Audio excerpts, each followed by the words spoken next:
Indonesia menyimpan sejarah yang panjang sebagai pusat perhatian dunia pada masa lalu.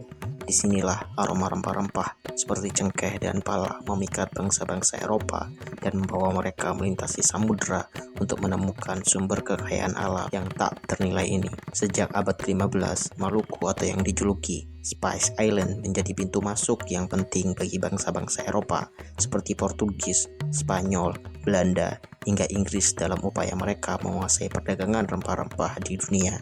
Namun, di balik itu, justru masyarakat Maluku menghadapi perubahan yang besar di tanah mereka sendiri. Mereka mengalami penindasan oleh bangsa asing yang sewenang-wenang dan hanya mengutamakan keuntungan mereka sendiri tanpa mempedulikan masyarakat lokal. Tetapi yang membuat pulau ini menarik adalah semangat dan persatuan penduduknya yang kemudian berhasil menyingkirkan orang-orang asing itu dari tanah Maluku. Maka yang menjadi pertanyaan adalah bagaimana perubahan yang terjadi di Maluku dan bagaimana mereka bertahan dan bahkan melawan penjajah-penjajah itu dari negeri mereka sendiri. Ini adalah pala, ini adalah cengkeh, dan ini adalah lada, komoditi terbesar di dunia pada masanya. Rempah-rempah ini bernilai tinggi di Eropa pada saat itu. Orang-orang menyebutnya emas hitam, dan inilah alasan bangsa-bangsa di Eropa memulai masa eksplorasi atau Age of Discovery untuk mencari negeri asal rempah-rempah atau yang biasa disebut Spice Island. Sejak dahulu, rempah-rempah menjadi kegemaran bagi orang-orang Eropa. Rempah-rempah tidak hanya digunakan sebagai bumbu, tetapi juga sebagai pengawet makanan, bahan obat-obatan, dan simbol status sosial. Pada awalnya, bangsa Eropa mendapatkan rempah-rempah dari pedagang-pedagang di jalur sutra, seperti pedagang Arab, India, Cina, dan orang-orang Asia Barat lainnya. Hal itu mendorong persaingan bangsa-bangsa di Eropa untuk mengambil kendali atas perdagangan rempah-rempah di seluruh dunia. Bangsa-bangsa ini bahkan rela menumpahkan darah dalam peperangan dan kolonialisasi demi monopoli perdagangan ini. Perebutan kendali atas rempah-rempah memicu konflik yang berkepanjangan, menandai betapa pentingnya komoditas ini dalam membentuk jalur perdagangan, peta kekuasaan global, serta sejarah dunia.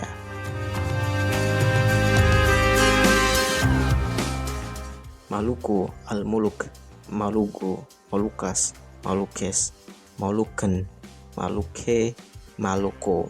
Begitulah bangsa asing menyebut Pulau Maluku dalam literaturnya. Menurut Antonio Galvão yang menjadi gubernur Portugis ke-7 di Maluku antara tahun 1536 hingga 1540, menuliskan dalam Historia des Malucas bahwa yang dimaksud dengan Maluku pada zaman dahulu hanya terbatas pada pulau-pulau di kawasan Maluku Utara, yaitu meliputi Ternate, Tidore, Makian, Moti, dan Bacan. Sejak paruh pertama abad ke-13 terdapat 4 kerajaan besar yang mendominasi wilayah Maluku ini. Secara kronologis, kerajaan-kerajaan itu meliputi Kerajaan Jailolo, Tidore, Ternate, dan Bacan.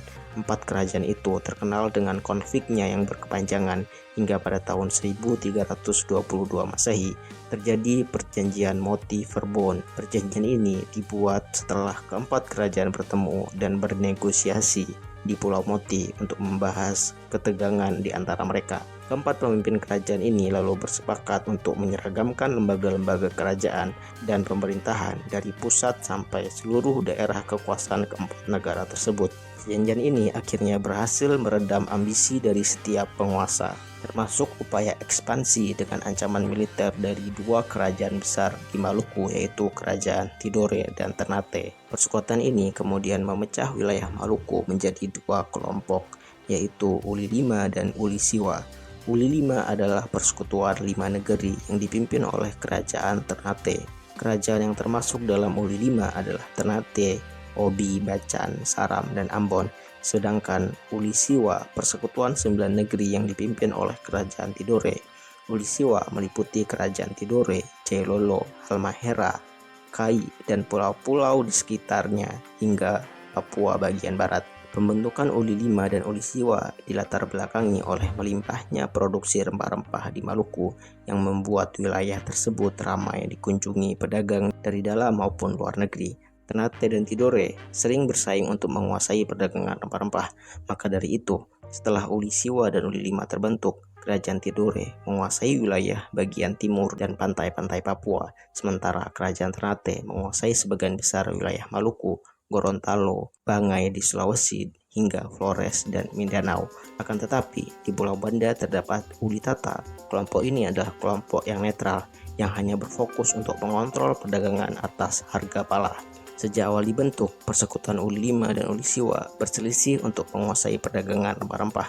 Namun, perselisihan ini masih tergolong wajar. Perselisihan ini mulai memanas ketika bangsa-bangsa Eropa mulai berdatangan ke tanah Maluku.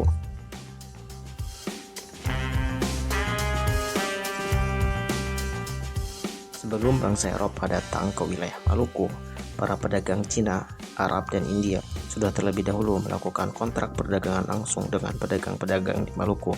Dalam beberapa tulisan menjelaskan bahwa orang-orang Cina sudah berabad-abad lamanya merahasiakan negeri asal rempah-rempah. Orang-orang Cina inilah yang membawa rempah-rempah dari Maluku ke Celacut di India, ke Sri Lanka, dan ke Cina itu sendiri, yang kemudian diekspor ke Timur Tengah dan negara-negara di sekitarnya hingga ke Eropa. Para pedagang Cina, Arab, dan India, demikian pula dengan pedagang-pedagang Nusantara lainnya, datang ke Maluku hanya untuk berdagang tanpa ambisi lainnya. Hal ini berbeda dengan pedagang-pedagang Eropa yang di samping berdagang, berupaya untuk memonopoli niaga rempah-rempah dan membawa misi evangelisasi serta imperialisme, sehingga menimbulkan kontroversi dan pertentangan dengan penguasa-penguasa lokal. Setelah keruntuhan Konstantinopel pada Kesultanan Utsmani, akses dari Eropa ke wilayah Asia menjadi lebih sulit dan lebih mahal karena Kesultanan Utsmani melakukan pajak yang tinggi terhadap pedagang Eropa yang melewati wilayahnya. Hal ini membuat biaya barang dari timur seperti rempah-rempah, kain sutra, dan porselen meningkat sangat pesat. Maka dari itu, bangsa-bangsa Eropa memulai eksplorasinya untuk mencari negeri asal rempah-rempah. Bangsa Eropa yang pertama kali tiba di tanah Maluku adalah Komandan Antonio de Abure yang ditugaskan oleh Laksamana Alfonso de Albuquerque yang telah berhasil menguasai Malaka dan Goa di India. Kedatangan bangsa Portugis ini disambut baik oleh kerajaan Ternate. Sejak saat itulah hubungan Ternate dan bangsa Portugis resmi terjalin. Wakil Komandan Portugis Francisco Sarau bahkan memenangkan kepercayaan Sultan Bayanullah setelah membantu Ternate dalam sejumlah peperangan dagang dengan kerajaan Tidore. Benteng-benteng Portugis pun didirikan di beberapa wilayah di kerajaan Ternate yang menandakan betapa kuatnya pengaruh Portugis dalam kerajaan Ternate. Akan tetapi pada 1521 Masehi, rombongan bangsa Spanyol di bawah pimpinan Sebastian del Cano mendarat ke wilayah Tidore dan disambut baik oleh sultannya. Kedatangan Spanyol ke Maluku membuat Portugis merasa terganggu karena rencananya untuk memonopoli perdagangan rempah-rempah di wilayah tersebut menjadi terancam.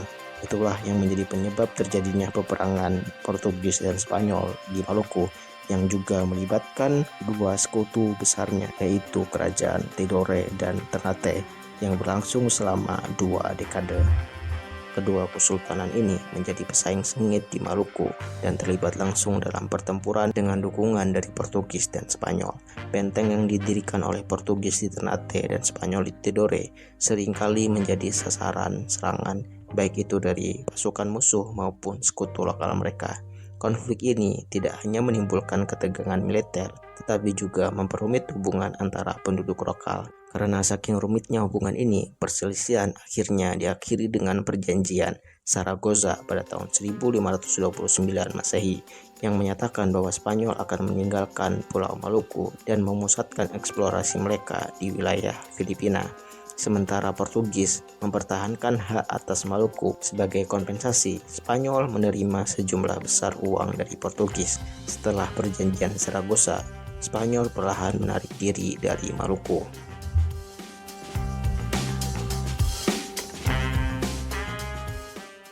Setelah berhasil mengusir Spanyol dari Maluku, Portugis dengan leluasa monopoli perdagangan rempah-rempah di Maluku. Yang menjadi permasalahan di sini adalah gubernur-gubernur Portugis yang tamak dan bengis dalam memerintah. Kebijakan yang dijalankan oleh gubernur Portugis di Ternate tidak selalu sama dengan pandangan Raja Portugis, terutama tentang kerakusan dan korupsi. Banyak gubernur Portugis di Ternate setelah usai masa jabatnya dan kembali ke Portugis mendadak menjadi kaya raya. Padahal masa tugas mereka rata-rata hanya 3 tahun. Dalam perdagangan cengkeh, mereka tidak segan untuk mengkorupsi dan menjual apa saja yang menjadi hak raja dan kepentingan-kepentingan gereja. Mereka melakukan kejahatan itu karena tahu tidak akan dihukum. Akibat dari korupsi yang dilakukan oleh pejabat Portugis di Maluku, maka timbullah beberapa kesulitan berkaitan dengan pembayaran harga rempah-rempah yang tidak beres. Maka dari itu ada beberapa gubernur yang memungut pajak rempah cukup tinggi dari rakyat dan sultan di Maluku, sehingga rakyat menolak menjual rempah-rempah mereka kepada gubernur Portugis. Selama Portugis berkuasa di Maluku, kurang lebih terdapat 20 gubernur yang dikirimkan ke Ternate, dan hampir semua gubernur yang dikirimkan melakukan tindakan yang sama, kebijakan yang sewenang-wenang, dan korupsi. Tercatat terdapat beberapa peristiwa pemberontakan besar rakyat Ternate terhadap gubernur Portugis. Yang pertama adalah pada tahun 1531 Masehi terhadap gubernur Gonçalo Pereira. Gonçalo Pereira tiba di Ternate sebagai gubernur Portugis yang baru, yaitu pada tanggal 22 Desember tahun 1530 Masehi. Beberapa hari setelah berkuasa, Pereira berusaha menjalin hubungan baik dengan Sultan Ternate, yaitu Sultan Bohayat. Pereira selalu mendesak Sultan agar mencari cengkeh sebanyak-banyaknya dengan harga semurah-murahnya. Bahkan ia tega membebankan rakyat untuk membayar harga cengkeh yang dibelinya itu. Di samping itu, Pereira juga menyerang Jailolo dengan alasan merasa terhina oleh pernyataan-pernyataan rajanya. Tindakan Pereira ini menimbulkan kebencian di kalangan rakyat, sementara orang-orang Portugis yang tinggal di sekitar benteng juga membencinya. Maka dari itu timbullah gerakan untuk memberontak. Pada tanggal 27 Mei 1531, Pereira berhasil dibunuh di benteng Gamlamo, dan Sultan Bohayat berhasil ditangkap lantaran diduga mendalangi semua tindakan Pereira. Vicente de Fonseca kemudian dipromosikan sebagai pengganti Pereira pada tahun 1532 Masehi. Dia segera membereskan semua yang terjadi. Dia membebaskan Sultan Bohayat dan mengangkatnya kembali sebagai Sultan Ternate. Akan tetapi rakyat Ternate tidak menerima. Sultan Bohayat kemudian diasingkan dan meninggal di pengasingannya. Pada tahun 1533 Masehi, Tristano de Ataida tiba di Ternate, dan ketika melihat adanya peluang, dia mengkudeta de Fonseca dengan mengambil alih benteng Gamlamo dengan kekerasan dari de Fonseca. Ia menangkap de Fonseca dan mengirimnya kembali ke Goa untuk dipenjarakan di sana. De Ataida adalah seorang gubernur yang kejam. Kekejamannya dipamerkan dengan maksud agar ditakuti dan disegani oleh orang-orang Maluku. Dengan bantuan Ternate dan Tidore, ia menyerang Bacan serta menghancurkannya, menyusul Jailolo, dan ketika berselisih dengan Sultan Taberigi dari Ternate dalam urusan perniagaan cengkeh, De Ataida menangkap Sultan Taberigi beserta keluarga dan babato kerajaannya. Dia kemudian mengasingkan Taberigi dan mengirimkan ke Goa untuk dipenjarakan. Akibat kekejaman De Ataida, para sultan-sultan Maluku mengirimkan utusan ke daerah-daerah untuk mempersiapkan rakyat untuk berperang untuk melawan De Ataida. Di Ternate, penduduk setempat dengan bantuan orang-orang Jailolo melakukan pemberontakan dengan menyerang orang-orang Portugis. Mantan Sultan Ternate yang dimakzulkan Portugis, Dayalo, dikembalikan kembali ke tahtanya. Para pemberontak ini kemudian membumi hanguskan kota Ternate dan mengungsi menuju Tidore, Bacan serta Jailolo untuk mempertahankan kota-kota itu dari serangan balasan Portugis. Di Bacan, sebuah sungai dibendung dan dialihkan alirannya untuk mencegah orang-orang memasuki kota. Para pemberontak Maluku ini juga membangun benteng-benteng pagar yang tinggi dan menyerang orang-orang Portugis yang ada di Bacan serta merampas harta bendanya, termasuk para budak dan senjata. Bahkan sebuah kapal Portugis dirampas dan kapten kapalnya beserta seluruh awak kapalnya dibunuh. Para pemberontak Ternate bertekad bila mereka menang, seluruh pohon cengkeh yang ada di Bacan akan ditebang habis. Dalam keadaan terdesak, De Ataida mengirim kurir ke Malaka dan Goa untuk meminta bantuan.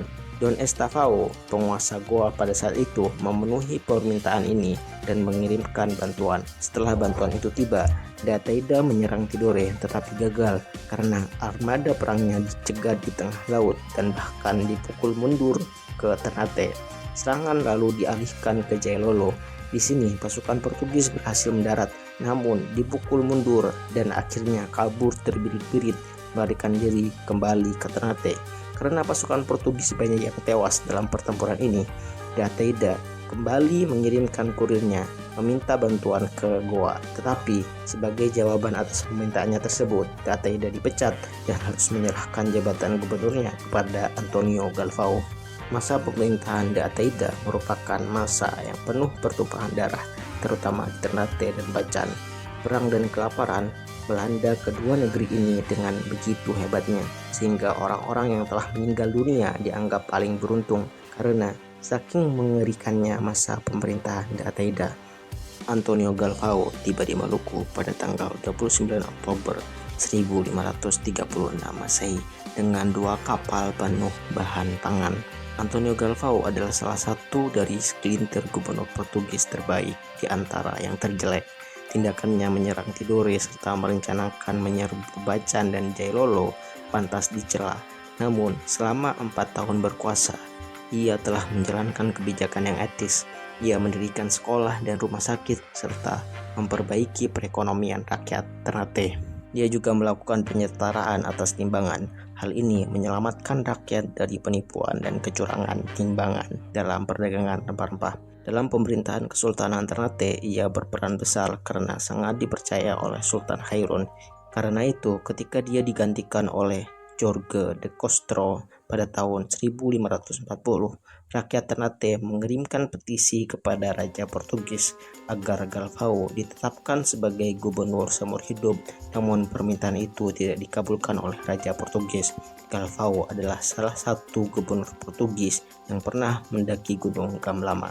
Pada tahun 1570, Diogo Lopes de Mosqueta, gubernur Portugis ke-18, berkonflik dengan Kesultanan Ternate dan memerintahkan untuk membunuh Sultan Ternate, yaitu Khairun Jamil, ayah Sultan Babullah, lewat suatu proses tipu daya dan muslihat. Sultan Babullah kemudian menuntut agar de Mosqueta diajukan ke pengadilan dan dihukum atas kejahatan pembunuhannya itu.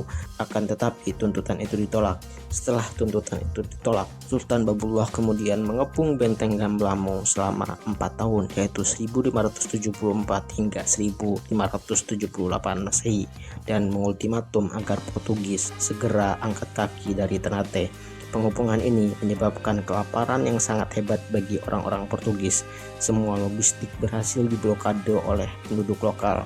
Dalam kondisi yang sangat memprihatinkan ini, mulailah evakuasi besar-besaran orang-orang Portugis dari Ternate. Mula-mula orang Portugis ke Tidore sebagai tempat transit dan kemudian kembali ke Goa ke India. Ketika bala bantuan Portugis dari Goa dan Malaka tiba, keadaan sudah terlambat. Pemimpin armada Portugis hanya dapat menyaksikan puing-puing kekuasaan Portugis di Ternate. Gubernur dan bawahannya, misionaris dan orang-orang Portugis lainnya telah meninggalkan Ternate dengan meratapi kekalahan dan masa lalu mereka yang penuh dengan kekerasan dan arogansi serta pertumpahan darah. Mereka pergi dengan membawa serta kenangan yang buruk yang tidak pernah dibayangkan sebelumnya, bahwa mereka telah menghadapi akhir kekuasaan secara menyedihkan. Keluarnya Portugis dari Ternate pada tahun 1575 Masehi melemahkan posisi mereka di Maluku dan menjadi sinyal bahwa penduduk lokal mampu melawan kekuasaan asing yang coba mengendalikan wilayah tersebut. Setelah Portugis meninggalkan Ternate, Belanda datang dan menjadi kekuatan Eropa berikutnya yang berusaha mengendalikan perdagangan rempah-rempah. Meski Portugis berhasil menguasai wilayah Maluku untuk beberapa dekade, konflik ini menunjukkan bahwa betapa kuatnya perlawanan masyarakat Maluku dalam mempertahankan hak mereka atas tanah dan sumber daya mereka. Konflik ini berperan penting dalam sejarah Maluku dan Indonesia secara keseluruhan karena menunjukkan perlawanan lokal terhadap dominasi asing serta perjuangan mereka melawan monopoli perdagangan yang merugikan rakyat setempat.